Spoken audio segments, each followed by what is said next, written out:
Muy buenas tardes, bienvenidos al Museo Parlamentario Senador Domingo Faustino Sarmiento para compartir la muestra Poncho, Territorio y Cultura, que reúne ponchos, joyería y piezas de orfebrería de distintas provincias argentinas. Es el resultado del trabajo del Senado de la Nación para crear un espacio de expresión, destacar la artesanía representativa del patrimonio, la identidad argentina y poner en valor el trabajo de nuestros artesanos. En esta ocasión presentaremos la mesa Tramas de Plata, un recorrido por la historia y el presente de la orfebrería argentina, junto a los maestros orfebres Juan Carlos Pallarols, Emilio Patarca, Andrea Michelsen Olivier y Jorge Oscar Lozzi, de los cuales podremos disfrutar distintas obras expuestas y en un debate sobre la actualidad del oficio del orfebre dentro de la artesanía argentina. Para darnos la bienvenida, escuchamos la palabra de la Directora General de Cultura del Senado, licenciada Liliana Varela. Bueno, buenas noches a todos.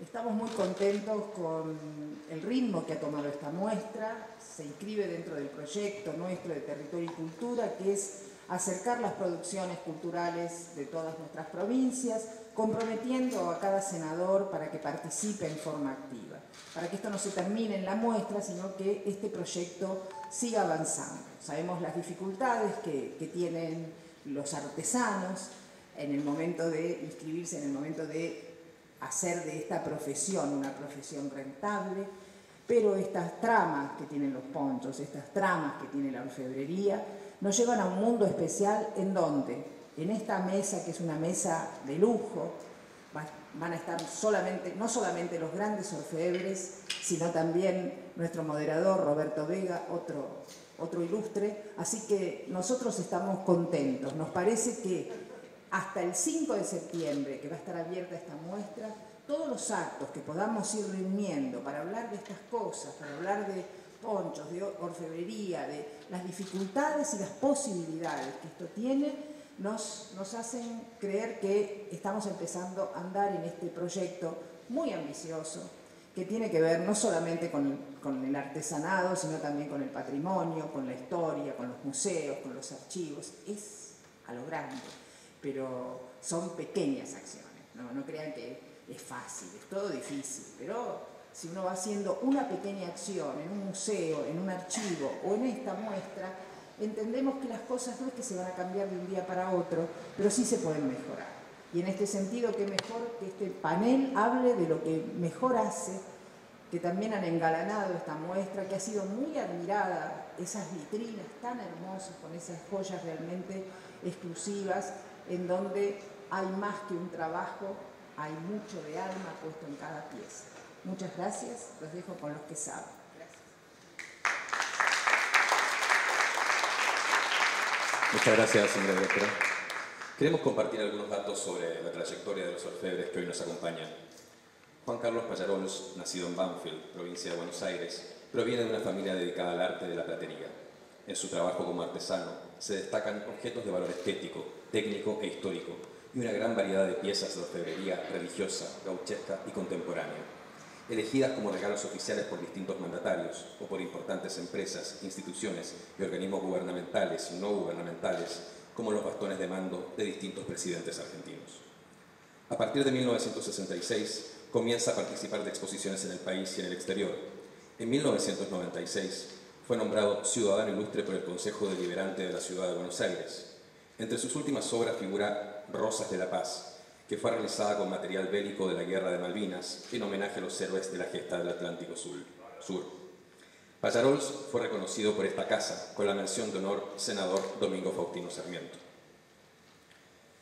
El señor Emilio Patarca se inicia a los 14 años en el oficio. Egresado de la Academia de Bellas Artes, estudió también con el maestro Edgar Michelsen. Obtuvo numerosas distinciones y reconocimientos, entre los que se destacan haber sido declarado Patrimonio Viviente de la Ciudad de Buenos Aires en 2006, el profesorado honoris causa de la Universidad Ricardo Palma de Perú, el reconocimiento a la calidad internacional de la UNESCO el año 2009, entre otras distinciones. Sus obras se exhiben en importantes colecciones nacionales y del exterior, particulares y públicas, destacándose en la República Argentina las del Fondo Nacional de las Artes, las del Museo Municipal José Hernández, el Museo Isaac Fernández Blanco y la del Museo Nacional de Arte Decorativo. En el exterior, la del Patronato Plata del Perú, la del Fomento Cultural Banamex de México y en el Museo del Giobello de Vicenza, Italia.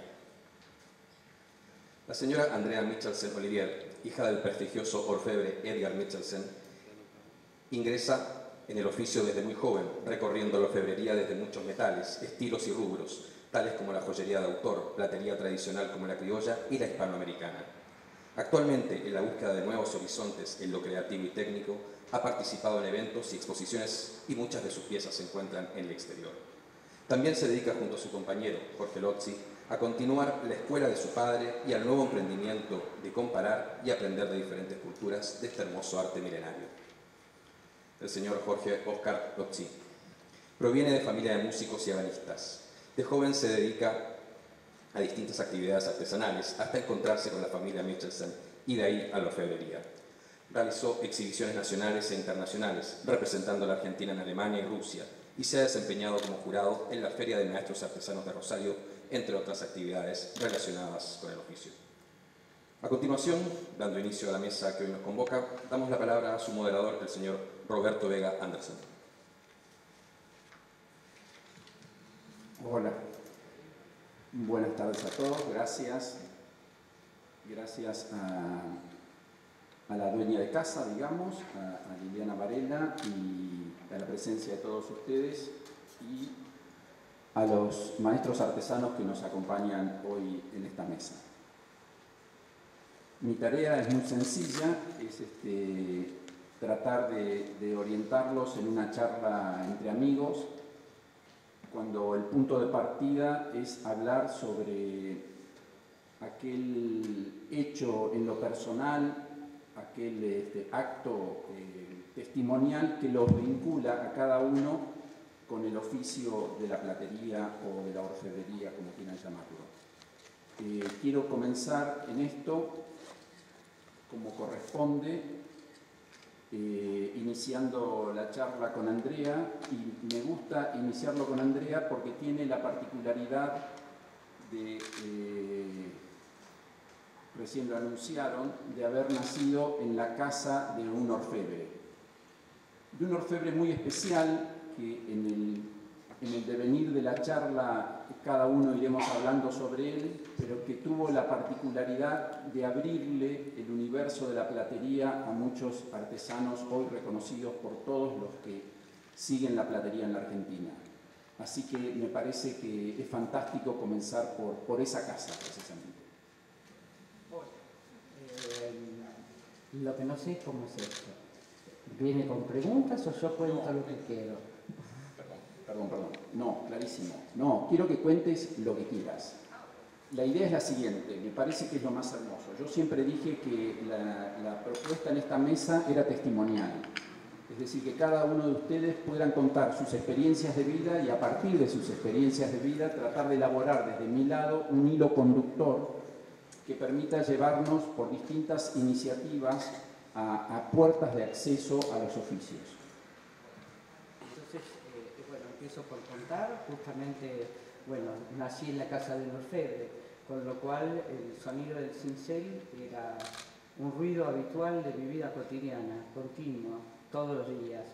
Y desde muy pequeña vi entrar por el pasillo de mi casa los alumnos que venían a aprender con mi padre, que arrancó fuertemente en los años 60 y yo era chica. Vinieron muchos de los cuales se dedicaron al oficio, otros que se siguen dedicando, pero no de forma profesional, sino como hobby. Bueno, viví con eso como algo habitual. Bueno, Emilio venía a mi casa cuando éramos chicos, así que ya nos conocemos de esa época, pero fueron, digamos, varias tandas de diferentes edades los que vinieron a mi casa. Para mí era normal. De hecho, yo cuando ingresaba a la casa de una persona desconocida y no había un taller, me parecía que a la casa le faltaba algo, como si le faltase la cocina o el baño. Era inconcebible para mí una casa que no tuviese un taller en algún lugar.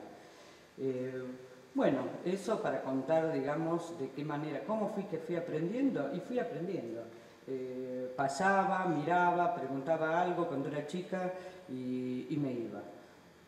Y así fui aprendiendo, no me sentaba, hasta que no fui mayor y me propuse comenzar a trabajar. Cuando me senté para comenzar a trabajar, sabía mucho más de lo que yo creía que sabía, porque lo había visto todo, siempre mirando desde las diferentes estaturas que fui teniendo.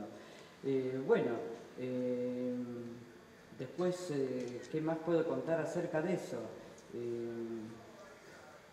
También fui aprendiendo cómo se vive de eso, que es otra parte, digamos, del oficio importante a tener en cuenta, porque un artesano aprende un oficio, sus técnicas para elaborar sus trabajos, pero también tiene que aprender cómo se vive de un oficio, que no es fácil tampoco. Por el camino ingresó Jorge a la familia e ingresó a la orfebrería también, digamos, casi directamente. Después ya les va a contar él. No sé qué más quieras saber. Te robo algo. Hace 20 años, más o menos, no quiero ser preciso porque probablemente pueda estar equivocándome, pero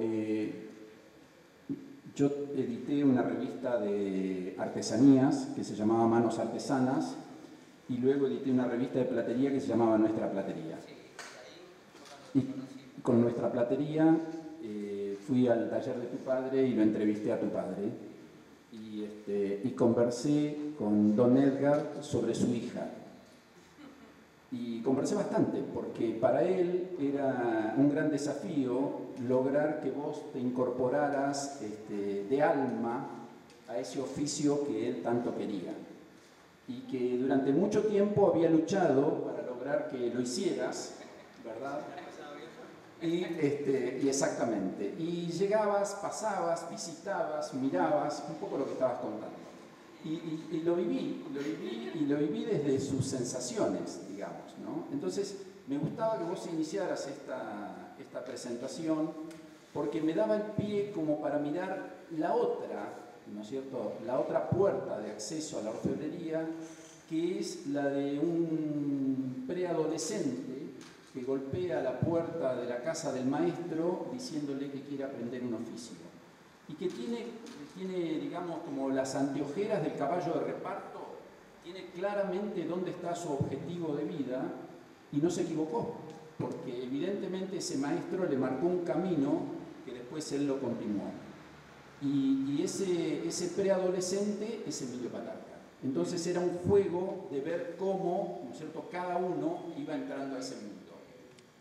Emilio y para mi padre, hubo otros alumnos.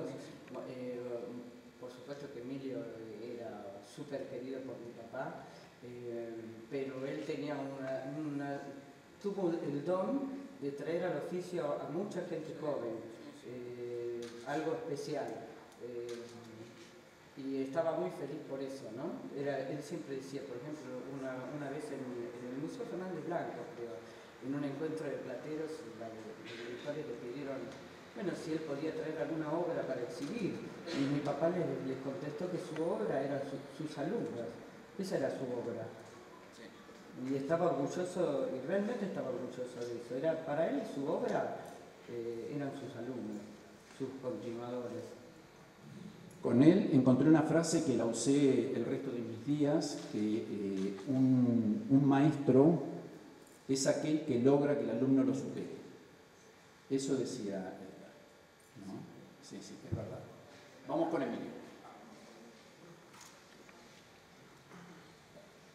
Sí, es cierto, cuando lo conocí a Edgar se me abrieron las puertas, porque yo estaba buscando y no estaba muy seguro. Yo de jovencito me gustaba mucho el oficio, y de hecho mi familia era industriales, tenían tornería industrial grande en Barracas, y bueno, obviamente mi viejo lo primero que hizo a los 13 años me puso en industrial, pensando que yo iba a ser ingeniero.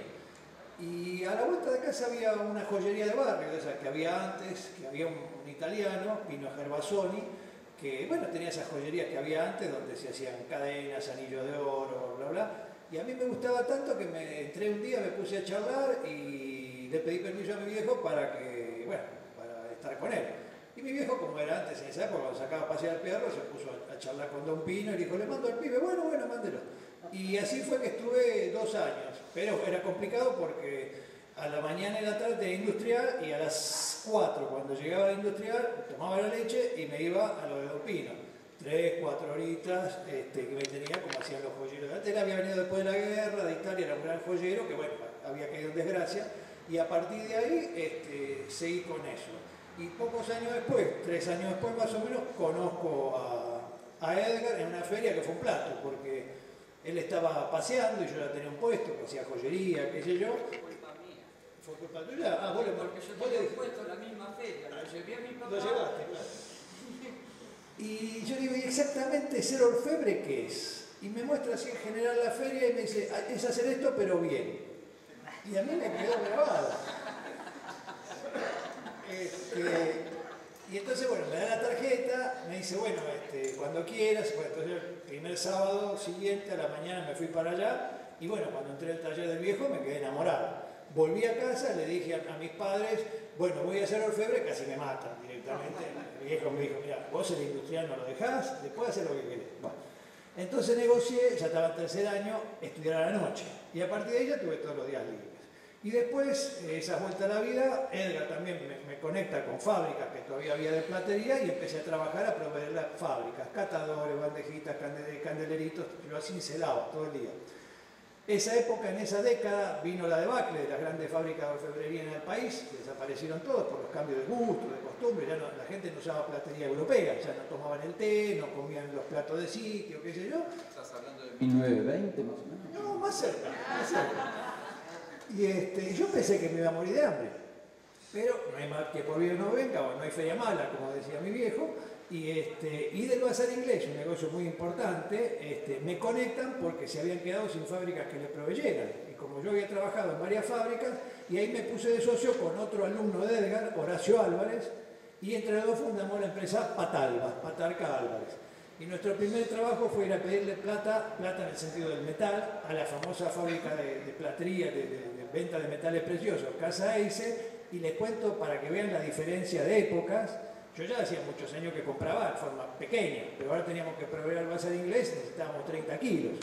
Y voy a hablar con Odegardo, el dueño de la fábrica, y digo, mire, don Odegardo, pasa esto, ¿y cuántos kilos querés, pibe?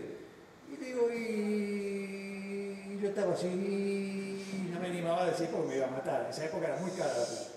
Y le digo, bueno, 25, yo me tiré a menos porque me daba vergüenza. Y se da vuelta y le dice a don Pinasco, porque me voy a acordar de Pinasco, bueno, anótele 30. A mí se me cayeron las medias. Bueno, tuvimos 30 kilos de plata de granalla gratis, a crédito, hasta que empezáramos a funcionar. No me la regalaron. ¿Quién te daba? En una libreta de almacenero. A partir de ahí estuvimos casi 10 años trabajando con el Bazar Inglés, es más, bien platería de estilo, ¿no es cierto? Horacio también, él ya hacía años que trabajaba en una fábrica de platería de estilo, bueno, entonces nos repartíamos el trabajo. Y después, bueno, yo empecé a incursionar con la parte de platería argentina, que a mí me gustaba mucho, convencí a lo del Bazar Inglés para que empezaran a hacer platería argentina, y después ya la vida me fue llevando, me fui haciendo clientes, y cuando me quise acordar ya tenía un taller propio con ayudantes, con profesionales, qué sé yo, y bueno, y después empecé a hacer exposiciones, y bueno, la vida me fue como llevando, digamos, ¿no es cierto?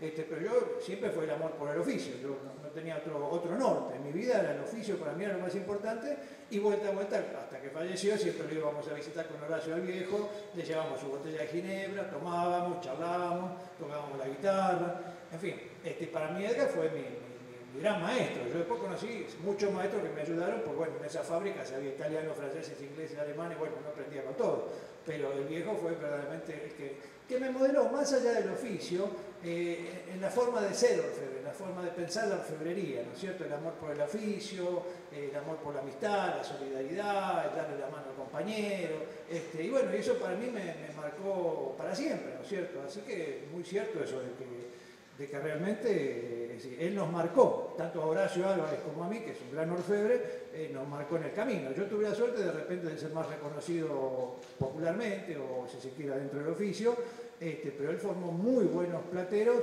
pero vuelvo a insistir, más allá del oficio lo formó del humano, ¿no es cierto? Es decir, formar buenas personas, ¿no es es cierto? Que es lo que ahora estoy tratando de hacer con mi propia escuela, que bueno, trato de formar eso, ¿no es cierto? Gente buena, gente de oficio, que sepa trabajar, pero sobre todo que humanamente sea digna, ¿no? Bien, bien. Y miren qué paradoja, ¿no? El oficio de la platería y de la gran mayoría de los oficios artesanales es individual por sobre todo. En general el artesano trabaja solo en su taller. Y Emilio lo que está marcando es esa actitud de solidaridad, de compañerismo, de estar a la par del colega, ¿no es cierto? Cómo Edgar tuvo ese toque personal que le dio una identidad muy especial y que la gran mayoría, recuerdo muchos alumnos de él, la gran mayoría de los alumnos precisamente tienen ese enfoque. Y quiero seguir desde ese costado y llegar a Juan Carlos Pallarols. Y voy a contar otra anécdota sencilla. Uno cuando empieza a pintar canas, empieza a cosechar anécdotas. Y yo pinto canas desde hace unos cuantos años. Así que anécdotas sobran. Una de ellas es con Perico Medina. Perico Medina es un platero de Tres Arroyos, un platero bastante revoltoso, que tiene una polenta muy fuerte en lo social, pero que tiene un manejo del oficio extraordinario y en buena parte autodidacta. Por supuesto que tuvo relación con un platero de Tres Arroyos. Para que se den una idea, en los alrededores de Tres Arroyos nació en el oficio Damaso Arce, el formador de la escuela de orfebrería de Olavarría. Cuando digo escuela me refiero al estilo de orfebrería de Olavarría. Dentro de Tres Arroyos quedó una joyería, Quintela, y un soriano, un platero allí, donde aprendió Perico. Pero Perico andaba un poco en las tinieblas del oficio, viene a Buenos Aires. Yo soy de la capital de Tres Arroyos, que es el pueblo de Copetonas, y por supuesto se vinculó conmigo. Entonces cuando conversábamos, le digo, ¿por qué no vamos a lo de Pallarol? No, Pallarol es imposible, ¿cómo vas a poder entrar al taller? Es una locura, ¿no? Levanté el teléfono, lo llamé, Juan Carlos, estoy con un amigo, ¿podemos ir a ver? Dale, venite. Bueno, a los 10 minutos estaba Perico cebando mate en el taller de Juan Carlos y nunca más se fue de esa amistad con Juan Carlos. Quiero decir con esto un taller que abre sus puertas. La gran diferencia de lo que existía con el oficio antes y con el oficio de joyeros, que el joyero trabajaba tapado con una tela para que nadie pudiera ver cómo resolvía un engarce, una soldadura, y después se iba con el premio absoluto de una técnica que era indescifrable para todos los demás. Esto hoy, en las últimas décadas, se quebró totalmente y compartir información pasa a ser parte de los oficios. Juan Carlos también se inicia en la platería a través de su familia y se inicia sin darse cuenta, ¿verdad?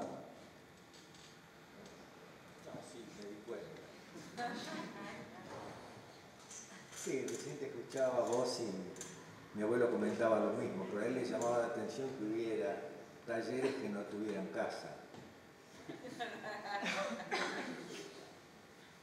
Yo nací en 1942, casi en 43, pues nací en noviembre, y mi abuelo se queda viudo en septiembre del 45. O sea, yo antes de cumplir 3 años tuve la suerte de que mi abuelo me tome como su lazarillo para pasar mejor la tristeza, y me empezó a llevar a pasear de un lado a otro y la mayoría de las horas del día las pasábamos en el taller.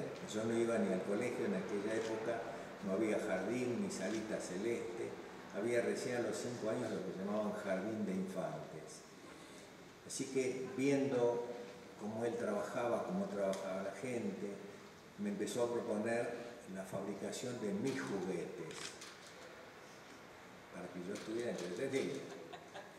Y entonces con los recortes de madera, con los palos de escoba, con los recortes de latón, nada de plata ni metales preciosos, durante 2 o 3 años aprendí a tornear, a convertir en una rodajita de un palo de escoba, a hacer una rueda, hacerle el eje, hacerle el buje, después tallar la cubierta con los dibujos esos antideslizantes. O sea, aprendí cómo se debe aprender. Pero lo importante para mí es que cuando yo le dije, yo con mi abuelo hablaba en catalán, pero no se lo voy a decir en catalán porque no lo van a entender. Le pregunté si él me iba a enseñar a ser platero. Y me miró y me dijo, no sé, eso es muy difícil, pero si está en el proyecto de tu vida, vos lo vas a lograr. Yo lo que puedo hacer es enseñarte a que vivas con felicidad este oficio y con dignidad. Eso es lo que yo aprendí. Y después de poquito tiempo, recién hablaba con la directora del tiempo y de eso, me dice, vamos a hacer porotos para el mediodía. Me trae un balde, una olla, con canto rodado blanco. Y yo cuando lo movía con la cuchara me daba cuenta que eran piedritas. Y me dice, remera aquí, revuelve aquí, despacito. El fuego estaba muy bajo. Cuando estén blanditas, las mongetas, me avisas, pero nunca antes.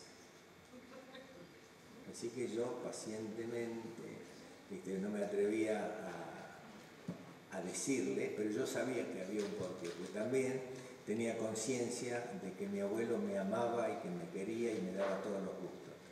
Así que ese día aprendí que para este oficio y para toda la vida hay que ser poco impaciente, sí apasionado y darle el tiempo que merece cada cosa. Así fue aprendiendo todas las técnicas, como te habrá pasado a vos, bueno, a todos los que hemos vivido en nuestra vida. Y nada, soy una persona que creo que he pasado la mayor parte del tiempo de mi vida, que ya tengo 75 años, muy feliz. Disfrutaba de cada cosa, desde ir a Eixe, cuando todavía ni siquiera había nacido Pinasco. Claro, pero yo te hablo que yo iba en el año 47, 48.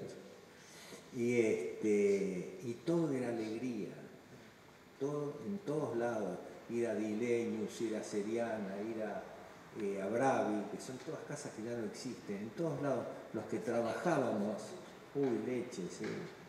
Vicente Leche, Talcahuano 220. Hoy se ha perdido ese encanto. Yo creo que el trabajo que debemos tener, los que podemos transmitir algo, es primero enseñarle a ser felices dentro del taller, no estar nunca apurados.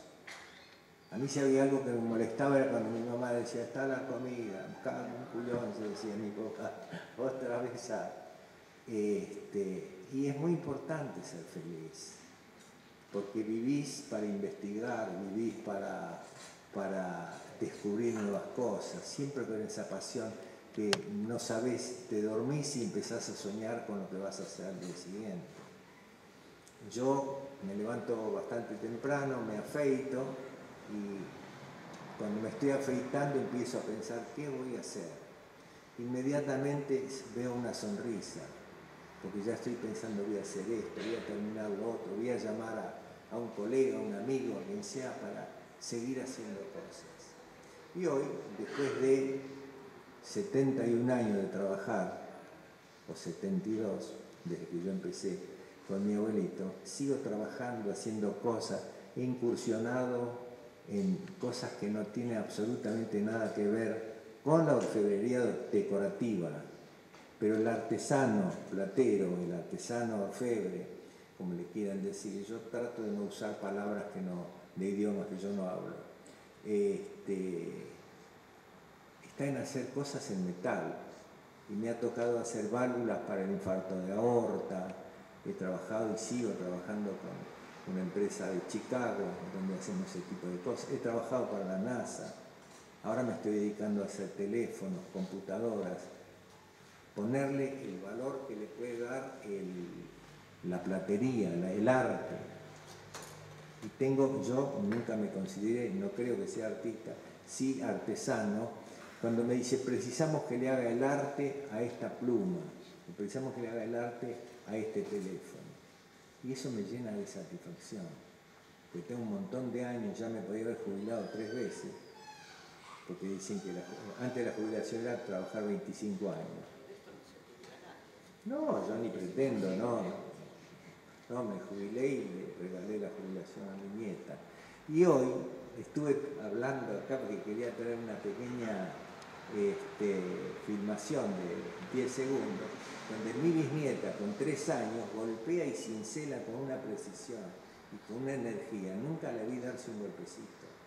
O sea, hay que enseñarle a los chicos desde muy chiquititos.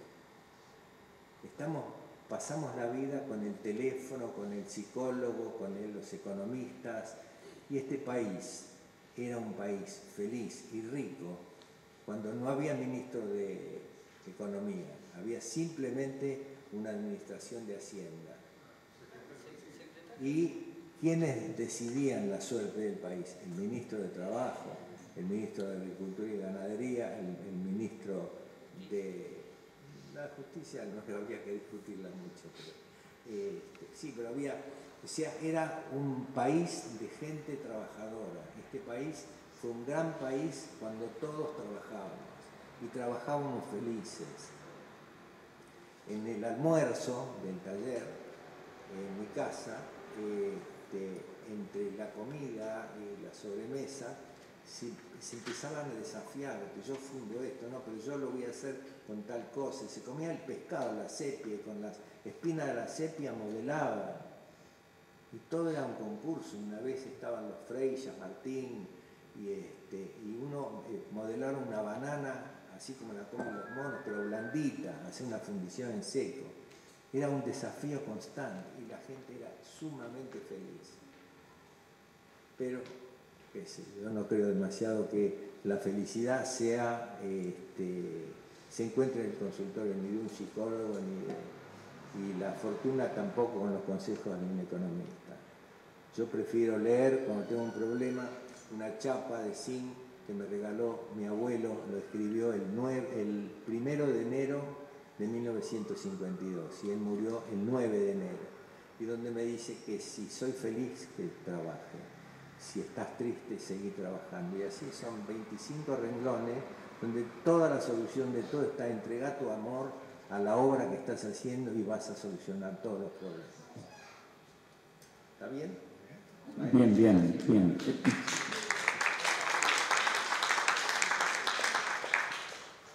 Quiero decir que Roberto lo conocí hace 25 años, cuando todo ese sueño de las revistas y todo eso, y es realmente, yo creo que mucho más responsable que nosotros de que hoy haya muchos artesanos. No es verdad. Me quedo con el tema de la pasión, para luego dar una vuelta sobre la felicidad. Pero creo que el aspecto de la pasión es sustancial para todos. Juan Carlos se atrevió a dar consejos porque así es su vida, intentando marcar un camino para todos y peleándola cada día desde una perspectiva muy especial y siendo exitoso.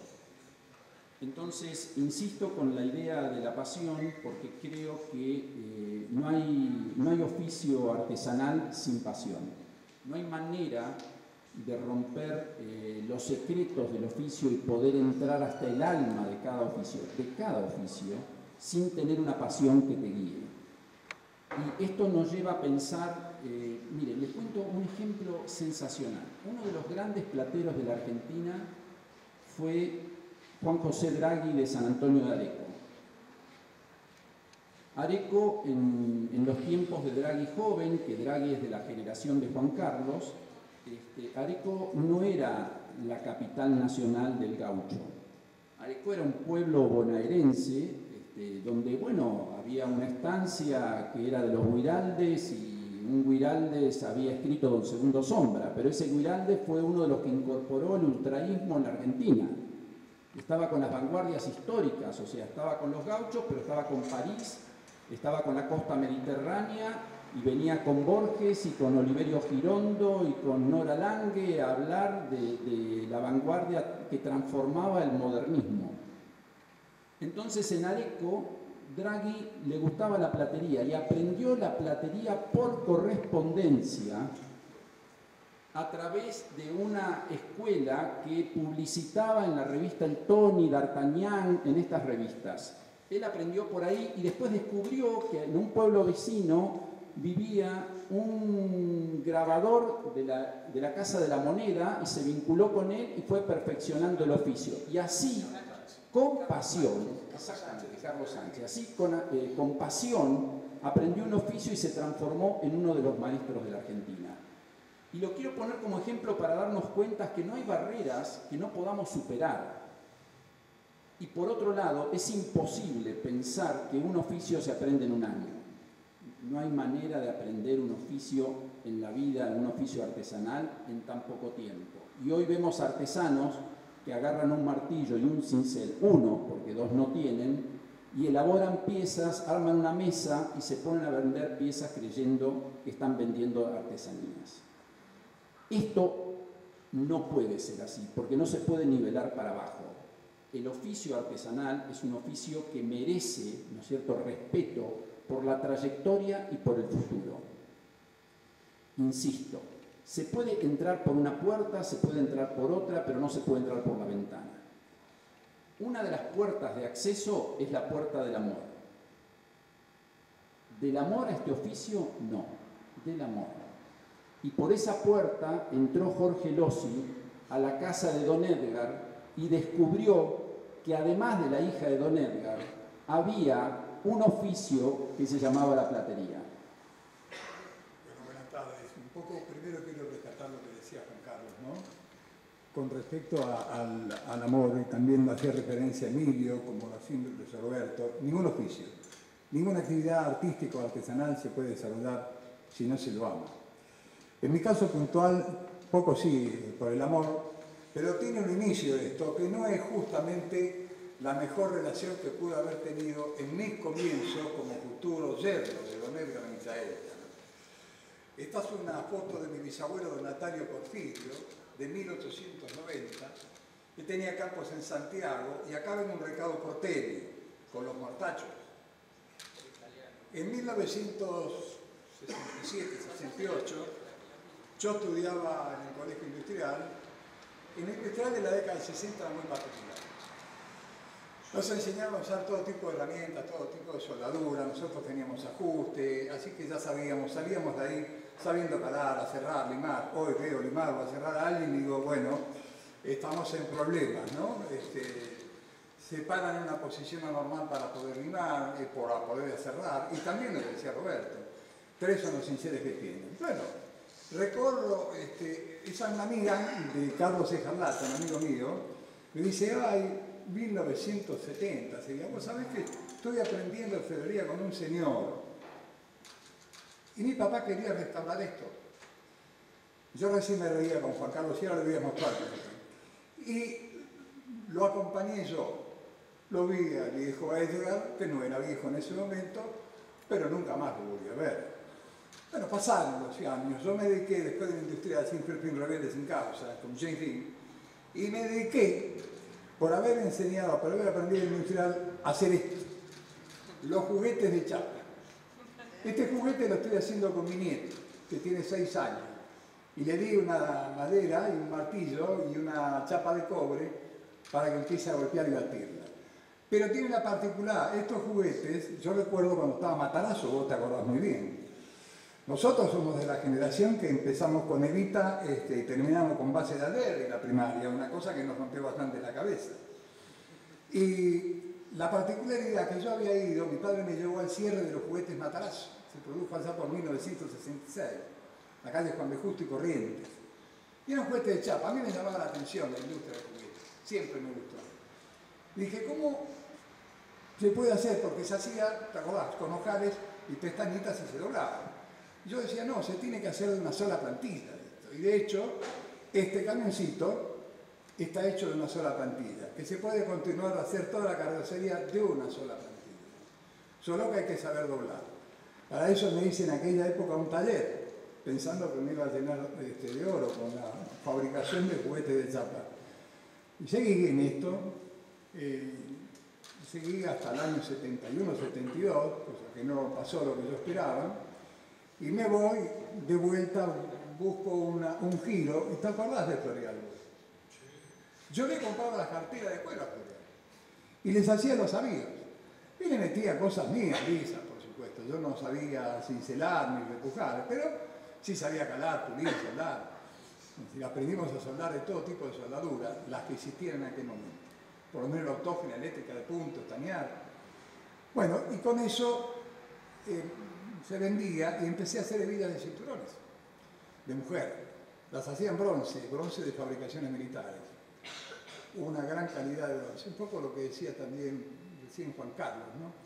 Era otra sociedad la nuestra, más sana, si se quiere, más el vecino era más querido, más respetado, había un respeto por las instituciones que hoy no hay, y nadie podía hacer nada con el apuro, y eso es verdad.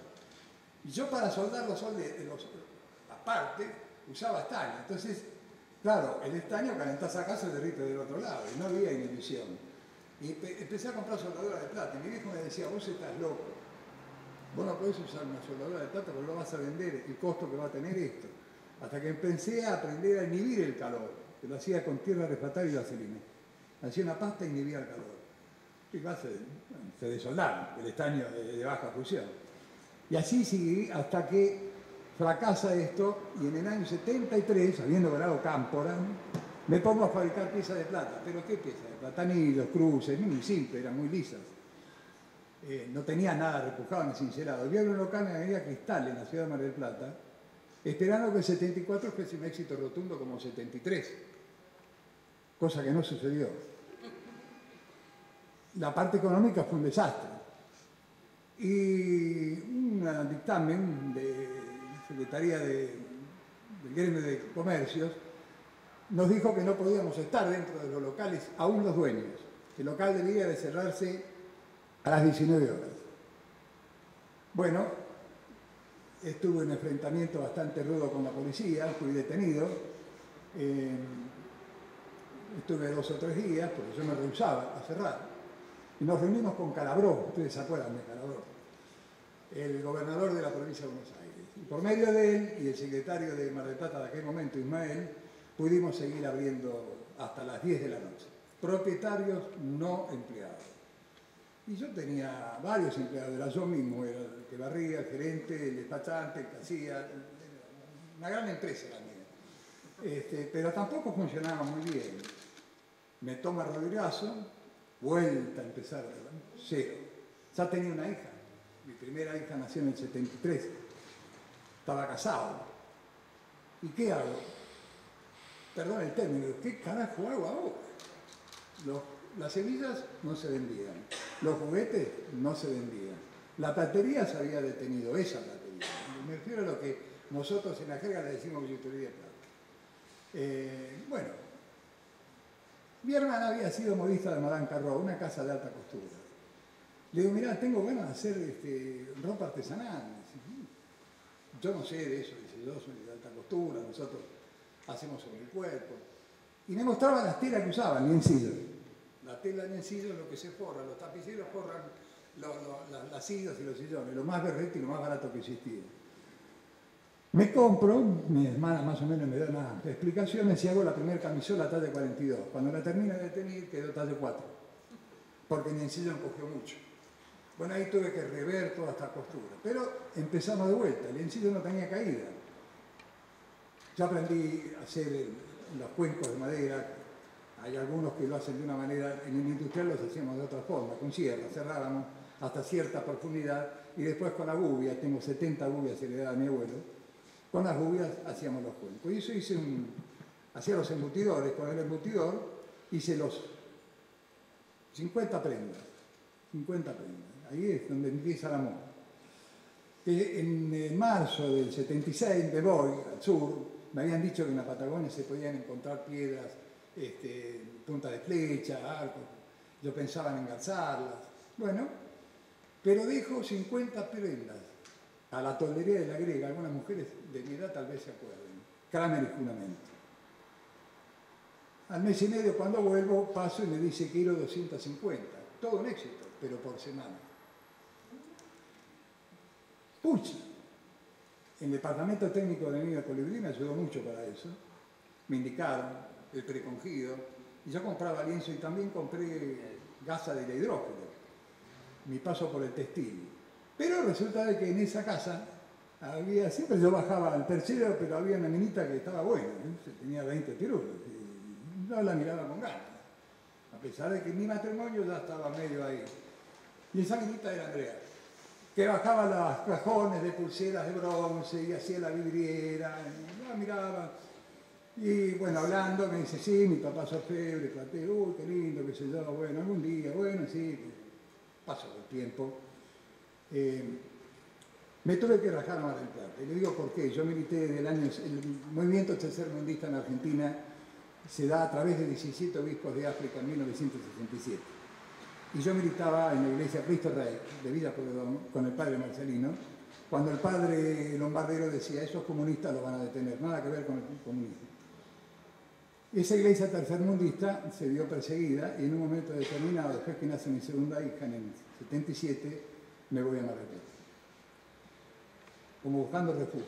Y ahí en Mar del Plata empiezo a trabajar de vuelta con las hebillas. Me va muy bien, había buena producción. Y en el 1980, estando en Buenos Aires, voy hasta la casa de Andrea, que me había dado ella el teléfono. Y cuando llego me sale la mamá, muy bien, ¿qué tal? Pregunto por Andrea, no, está en Europa. Bueno, está en Europa. Y sale Edgar. Y le dije que yo lo había conocido, así asado, pero no le gustaba mucho la historia de que yo casado, que preguntara por la hija. Así fue las primeras relaciones. Resulta de que después, en el 83 vuelve Andrea de Europa, y ahí ya nos unimos, definitivamente. Muchas de las cosas que yo aprendí las fui de autodidacta, y la parte de cincelado, que es la parte para mí la más artística que tiene el oficio del platero, pero sí, si no se hace con amor y compasión, no se llega a ningún lado. Bueno, de ahí en más, compañeros de vida con Andrea, hasta el día de hoy, trabajamos. Bueno, el viejo tenía después se hizo muy amigo mío. Iba a cenar y terminaba yo acostado porque él estaba entero, vos lo sabés. Se tomaba 3 tubitos de vino y yo ya estaba del otro lado, pero él entero. A Juan Carlos lo conocí en el año 83. Él había festejaba San Eloy. También había sido vos, Emilio, Albert, varios muchachos. En su casa de San Telmo, él festejó el día de San Eloy. Y tuvo la gentileza, como lo dice él, de invitar a varios. Yo recién empezaba en el oficio, pero Emilio ya estaba, Horacio también. Claro. Es decir, cosas que... Claro, fuimos todos que la pasamos muy bien esta noche. Bueno, no sé por qué algunos dicen que Pallarol, el taller lo tuvo a puertas cerradas, nunca fue así. Y el taller de él siempre fue de puertas abiertas. Sí, bueno, pero digamos que no es esa persona que a algunos le adjudican nada. Y yo le digo siempre, ¿no?, que él tuvo una virtud muy especial, y también Roberto. Juan Carlos, las 3 acciones fundamentales, rescate, preservación y difusión, y es lo que se lleva a cabo con la Platería Nacional. Si en algo le debemos los plateros argentinos a Juan Carlos Pallarol, que le difundió. Y a la otra persona que también la difundió es Roberto Vega, que se metió en el tema, que estudió mucho, que invirtió mucho su tiempo y su dinero para conocer a fondo toda esta problemática, y de hecho lo hizo y lo llevó a cabo, y lo hizo muy bien, muy bien. Pasa el tiempo, seguimos. En un momento determinado, bueno, sí, hacíamos cosas para empresas. Tengo una que no voy a decir el nombre, hice la réplica, anécdotas varias. Una vez me trajeron un candelero de 5 luces inglés, y le pongo el soplete y se me desarmó todo, estaba estañado, y era inglés. Y yo, boludo, mirando qué hago con esto. Pero bueno, me dediqué mucho tiempo a la restauración. Puse galvanoplastía, taller que tengo todavía, hago restauraciones y replateado, al margen del oficio. Me gusta, lo siento, me apasiona, pero tengo que decir la verdad, ¿no? La vida, Andrea y a mí, nos golpeó muy duro Hace 30 meses perdimos a nuestra hija de 19 años. Y a partir de ahí nos dedicamos a viajar al sudeste asiático. Y también por el mundo. Fuimos a Brasil, vimos el artesanato brasileño, trajimos muchas piedras de Brasil, piedras preciosas y semipreciosas. Y el país que más nos gustó fue Tailandia, como Vietnam, países budistas. Y estuvimos trabajando con los monjes budistas en el norte de Tailandia, las tribus de montaña. Yo los miraba y no hay diferencia, la técnica es la misma. Solo que no usan el martillo europeo, usan el martillo común para cincelar. ¿Cómo hacer los cinceles? Es lo mismo que en Argentina. El ornato que ellos usan es el tradicional, sus budas, sus reinas. Hay varios budas, el Buda, en realidad Buda es el maestro del sentido común. Y estuvimos en Vietnam, muchas perlas, y en Camboya. La actividad principal de los artesanos en Camboya es el cobre. Y levantan del tas de levantar, lo hacen de una sola pieza, una cosa que también nosotros lo hacemos, ¿no? Yo ahora estoy en una cosa muy linda que después te lo voy a contar. Pero bueno, esto nos valió la pena de recorrer un poco otras culturas y ver otras culturas. A veces nos preguntamos, yo recién le decía a Juan Carlos y a Emilio, en Qatar vimos cenitarras, todas en oro, vainas y cabo de oro, $25.000. Y el cuchillo de plata, 1.500. Es como que la plata no existe para ellos, existe el oro. Y a veces es hasta grosero ver la industria del oro. Tailandia tiene una industria de la joyería fabulosa, la tercera del mundo. Artesanos es lo que les sobra. ¿Cómo hizo Tailandia para que ese artesanato pueda vivir, pueda sobrevivir? Este es el fenómeno. Cada joyero trabaja con su banco, su aire acondicionado. Sí. Y esto es así, llegamos, y me pasó, les quiero contar, 30 meses sin entrar al taller. Después del último viaje, 48 horas después me senté al taller y empecé a trabajar y no paré de hacer los talleres. Es como que mi gorrita me dijo, basta viejo, trabaja. Y estamos haciendo joyería, montando las piedras, engarce y demás, son cosas muy simples, son técnicas, ¿no? Por eso reitero que lo más artístico para mí es el cincelado propiamente dicho. Pero es como dice Boccaccio, ¿no? Pero dentro del taller, cuando uno está trabajando, está todo. Claro. Yo me doy cuenta después de la vida me pasó por encima, que siempre le digo a él, el único lugar donde mi mundo sigue existiendo es adentro del taller. Yo necesito sentarme a trabajar. Es el único lugar a donde encuentro todo. Todo está ahí. Y creo que la única forma de salir adelante es esa. Seguir trabajando, seguir creando. Ahí está todo, creo. Ahí está todo. Pero no solamente para el caso como nuestro, sino para todos. Todo está ahí. Andrea, yo quiero ir cerrando porque tampoco quiero robarles demasiado el tiempo. Y esa idea de que el mundo está en tu alrededor y en ustedes está en el taller, vuelve al punto de partida que es la pasión. Si vos lográs expresar la pasión en el taller, tu mundo va a estar ahí. Precisamente tengo una amiga que tiene 82 años en este momento y su mundo son los libros. Tiene una casa chica y ella dice que vive en una biblioteca con cocina y baño. Y es la pasión, es decir, si uno encuentra el espacio donde te podés expresar, donde podés lograr tu identidad, ese es tu lugar en el mundo. Y creo que los oficios artesanales tienen esa particularidad. Cada uno de ustedes fue haciendo una recorrida histórica con los últimos 70 años en la Argentina, y yo quiero detenerme en una etapa final, que es una etapa que de verdad les dio casi un golpe de gracia al oficio, que es la etapa que se inicia con el gobierno de la Rúa, cuando instala nuevamente la alícuota del 25% de impuesto al suntuario en el oficio artesanal. Un disparate tan descabellado como castigar a las manos de un artesano porque trabaja una pieza de plata o una pieza de oro o una pieza en metal noble, castigarla además del ingreso bruto, además del IVA, además del impuesto a las ganancias y además de todos los impuestos que pagamos durante las 24 horas del día, los 365 días del año, recargarle el 25%. Al total, recargarle un 25% adicional. Esto es una locura, pero es más loco todavía. En aquel momento se aplicó en la Cámara Legislativa, las dos cámaras, se aplicó porque querían castigar el consumo de los ricos para distribuirlo entre los pobres.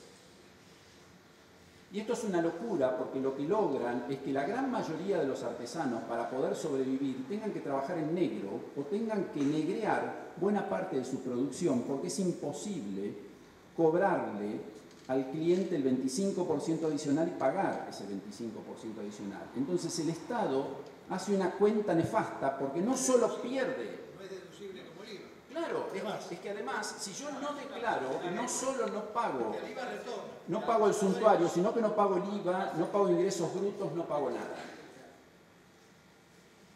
Me tomé el atrevimiento de decir esto, no desde la bronca, sino desde la esperanza, porque estamos en este lugar, porque estamos invitados por los senadores y por los legisladores de la Argentina. Y porque si acá se hizo la macana, acá se tiene que resolver. Y una de las primeras medidas que debe tomar la Cámara Legislativa es modificar esta alícuota. Esta alícuota es una locura. No quiero decir una cosa por otra, pero creo que hasta lo podemos averiguar. Pero probablemente en aquel momento lo era, quizás hoy no. En aquel momento podrías comprar un auto Mercedes-Benz y no pagabas el 25% del suntuario. Y comprabas un anillo de plata hecho por un artesano y pagabas el 25% porque era un consumo de ricos. En el año 2001,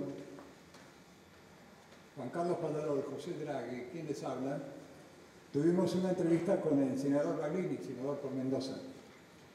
Le explicamos este problema. Date de eso, 17, 18 años. Le dijimos que eso estaba matando, iba a matar a los quise. Yo no sé hasta qué punto alguien que tiene el dinero declarado y compra un yate en 3 millones de dólares tiene que pagar suntuario. Si ya pagó ganancia, no veo cuál es el motivo que pague suntuario. Ese es un impuesto totalmente distorsivo. ¿Qué nos dijo Baglini en aquel momento? ¿Vos te acordás, Juan Carlos? Bueno, pero no tenemos el marco jurídico adecuado. ¿Y cuál sería el marco jurídico adecuado para ustedes? Y bueno, tienen que empezar a conformar una asociación de plateros porque nosotros no sabemos con quién nos tenemos que conducir para a ver qué es lo que es artesanal, lo que no es artesanal. Nosotros insistíamos, no importa, a ver, si es artesanal o no. ¿Pasó por una instancia del artesano? Sí, el artesano hizo un original en cera, lo fundió, lo recinceló y después hizo 20 o 30 o 40 de esas piezas. Pero no deja de ser artesano por eso. Y acá está el error, lo que se confunde el Senado de la Nación y los diputados, que no comprenden la magnitud del daño que se ocasionó a esto. Porque como decía Roberto, también es imposible para el platero poder llevar a cabo lo que es el registro, que son cargas. Lo mismo se nos pone al mismo lugar que el que compra y vende oro. Es lo mismo. Es decir, el tipo tiene que llevar 3 cuadernos, ABC, declarar. Esto es imposible, esto mata al oficio. Con José, y yo creo que a vos también te lo dije, la trampa para mí era facturar en restauración un mate de plata 9.25 y no llevar el suntuario. Es decir, nos obligaban a trampear, esta es la realidad. Si es que el cliente aceptaba esa factura.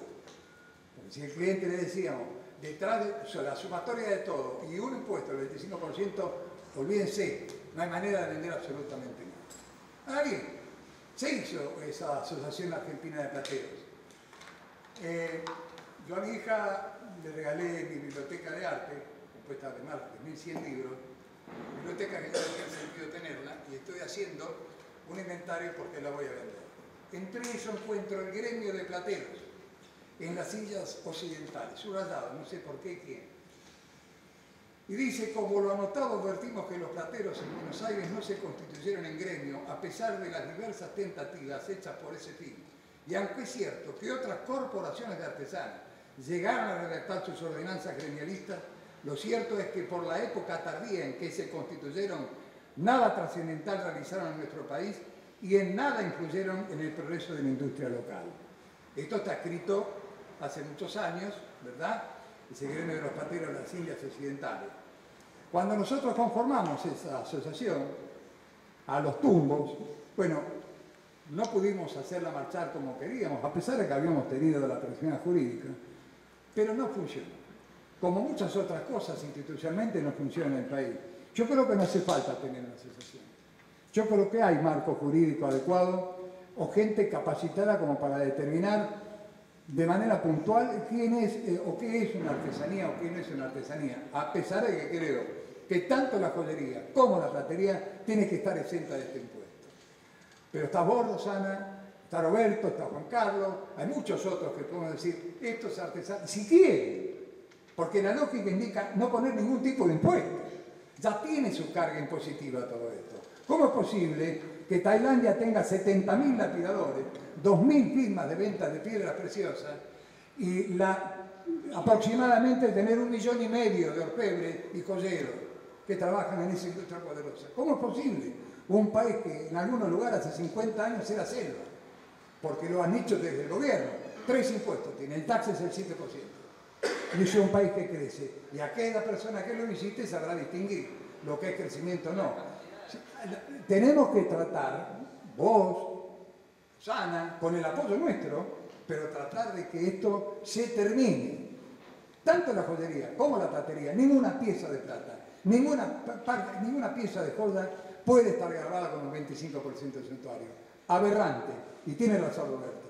Atenta contra el oficio, atenta contra todo, porque eso no tiene ningún sentido, ni razón de hacer. Además, tampoco contribuye a la recaudación impositiva, para nada. No mueve ni el anterímetro, no creo ni no sé cuántos miles de pesos puede recaudar. Esta es la realidad.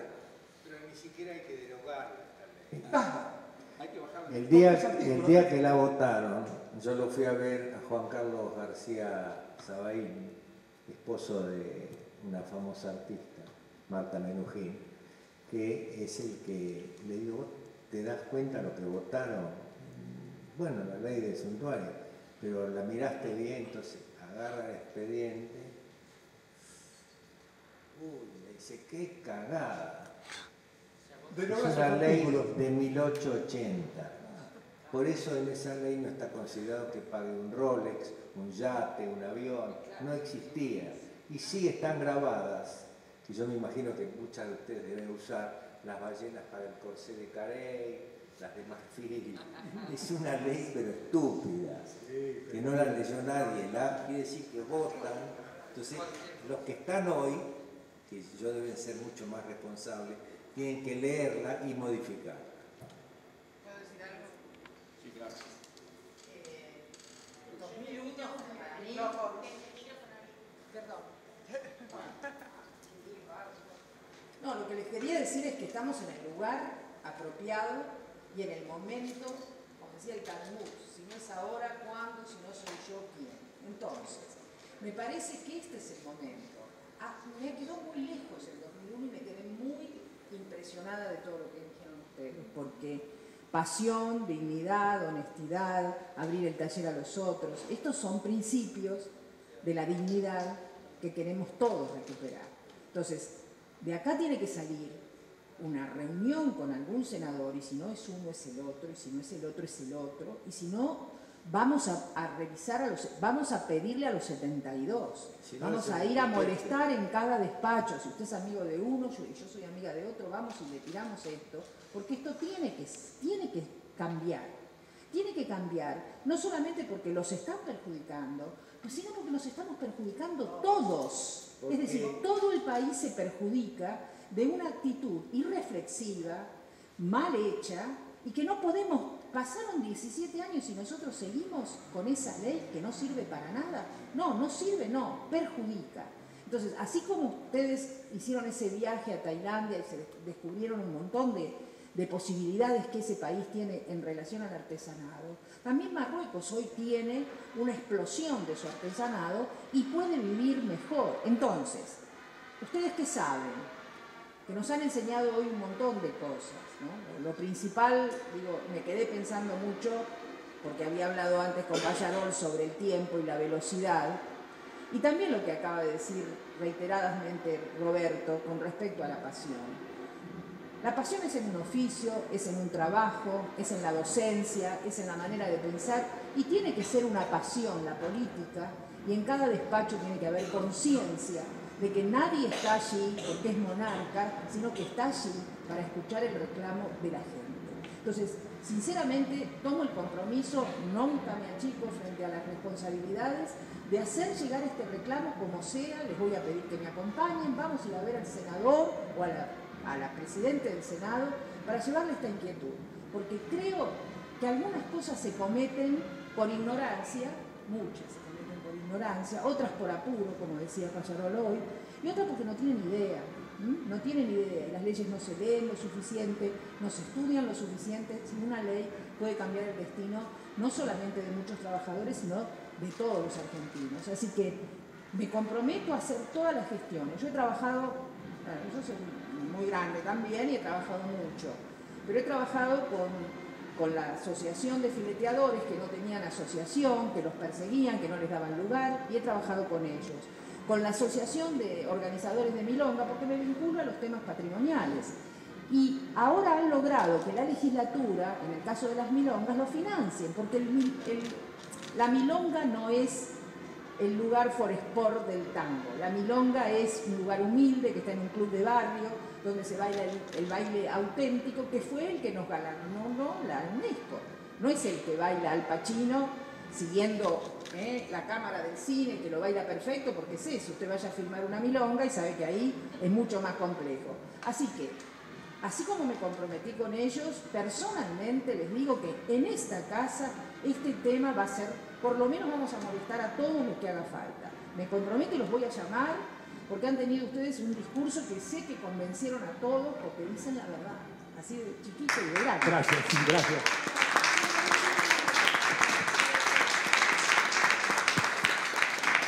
Pero aparte de todo eso que acabas de decir, si modifican la ley es un excelente y justo negocio, porque se mueven cientos de... Mirá, con nada más lo que salió en los diarios estos días, de lo que han robado y comprado.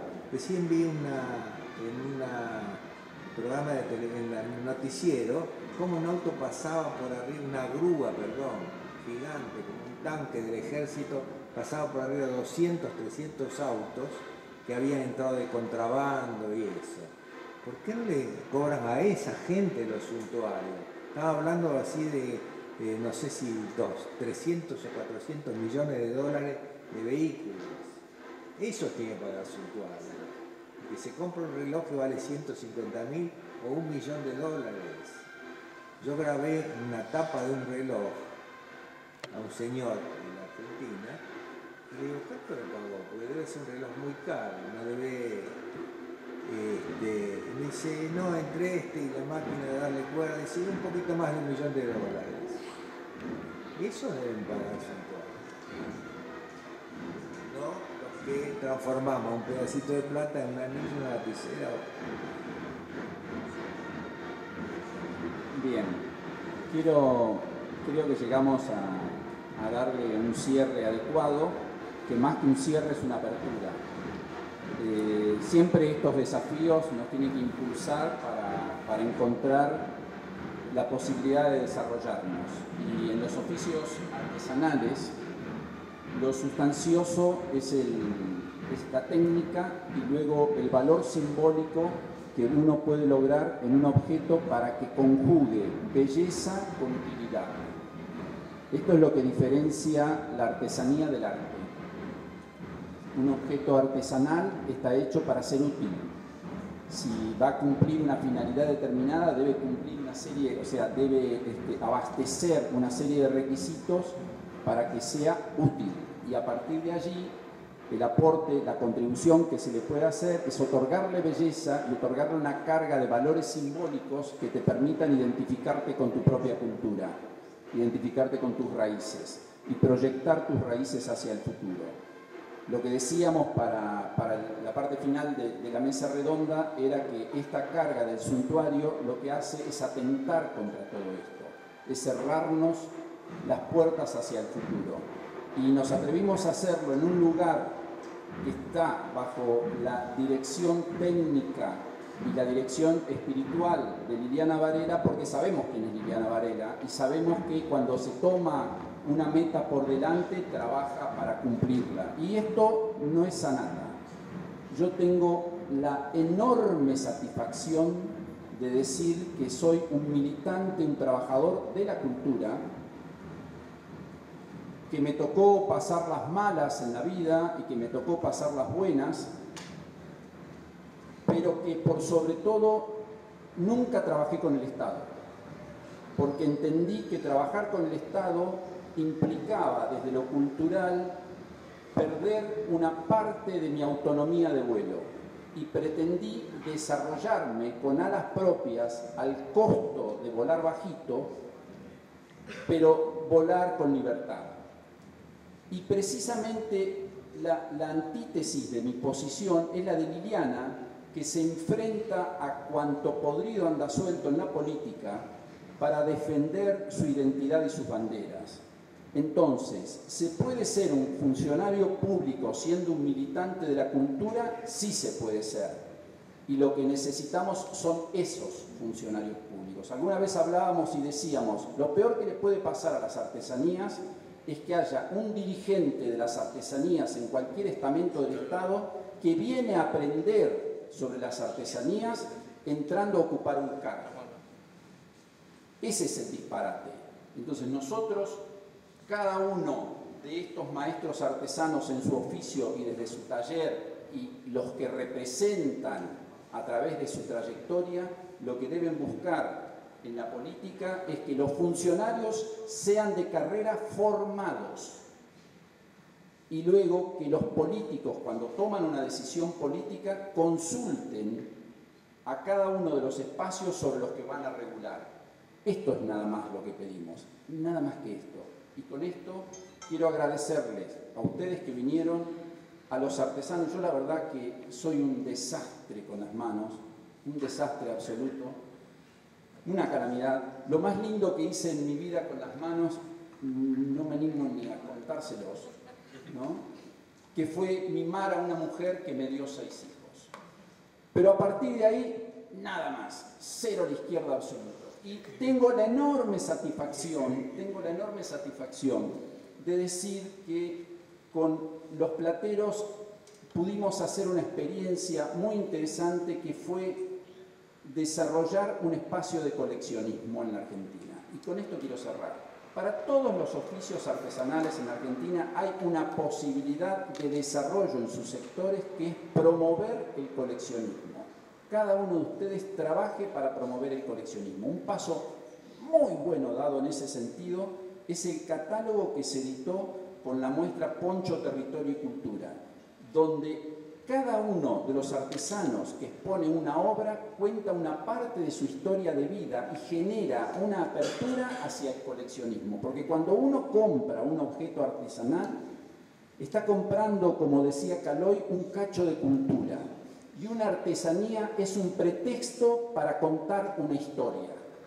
Cada artesanía que traes a tu poder y que incorporás a tu colección o a tu vida, le incorporás la historia de vida del artesano que la realizó. Y eso es lo más lindo que tienen los oficios artesanales, poder transmitir esto. Estos artesanos, cuando cuentan su historia de vida, lo que le están agregando es un valor adicional, simbólico, al objeto artesanal que elaboran cada uno de los días de su vida. Y ahí está ese plus que bien vale la pena disfrutar. Por eso digo, cuando uno va a una muestra, trate de encontrar al artesano que hizo la obra, porque ese artesano va a la par de la obra. Esto es lo más maravilloso que tiene la artesanía. Por eso le digo gracias y espero que nos veamos otro día.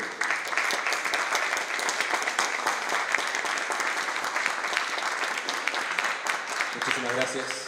A continuación invitamos a la licenciada Liliana Varela a hacer entrega de diplomas de honor a cada uno de los maestros y a la maestra orfebre hoy presente. Recibe en primer lugar el señor Juan Carlos Pallarols.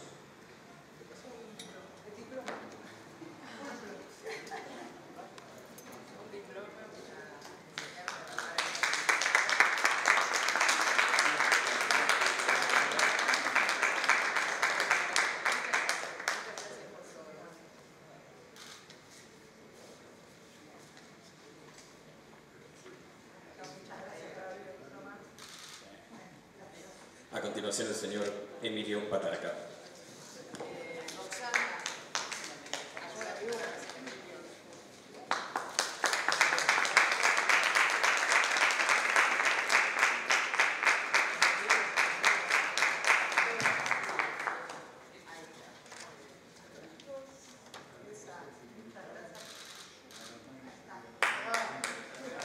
Invitamos a la señora Andrea Michelsen.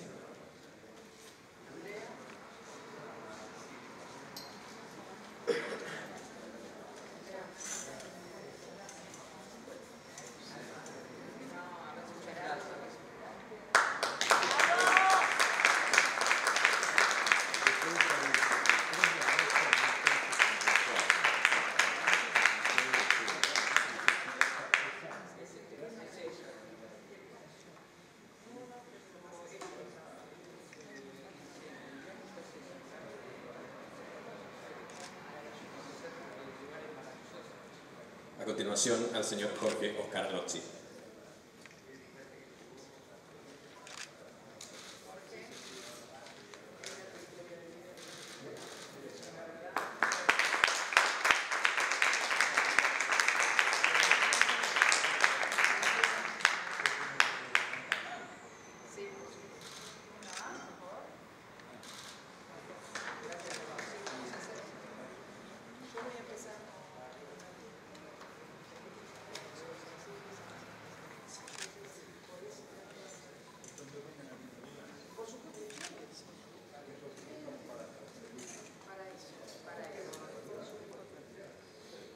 Finalmente, en reconocimiento a su trayectoria, esta casa entrega un diploma de honor al señor Roberto Vega Anderson.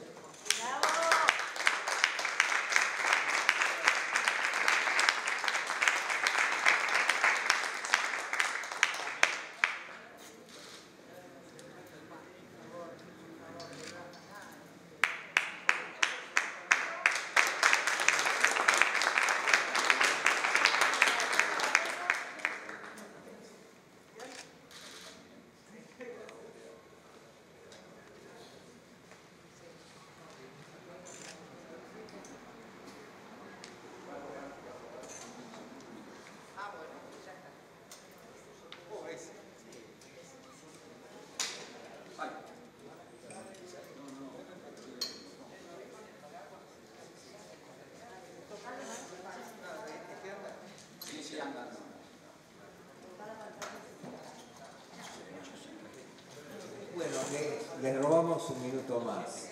Esto es un decreto que hizo Jean-Baptiste Colbert, ministro de Finanzas de Luis XIV, que hasta hoy sigue vigente y que ella se lo robó una fotografía de mi casa porque yo no me acordaba. Pero, ¿qué dice acá?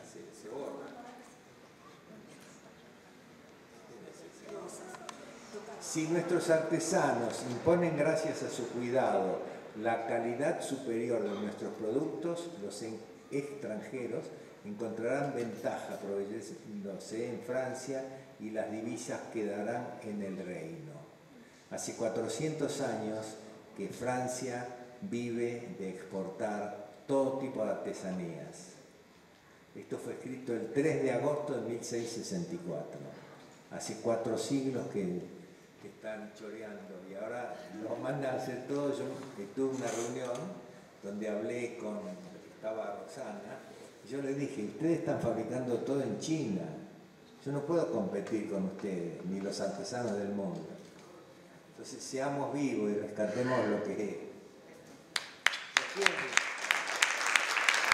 Muchas gracias. De este modo damos por terminada esta jornada en el Museo Parlamentario. Muchísimas gracias por participar. Que tengan muy buenas noches.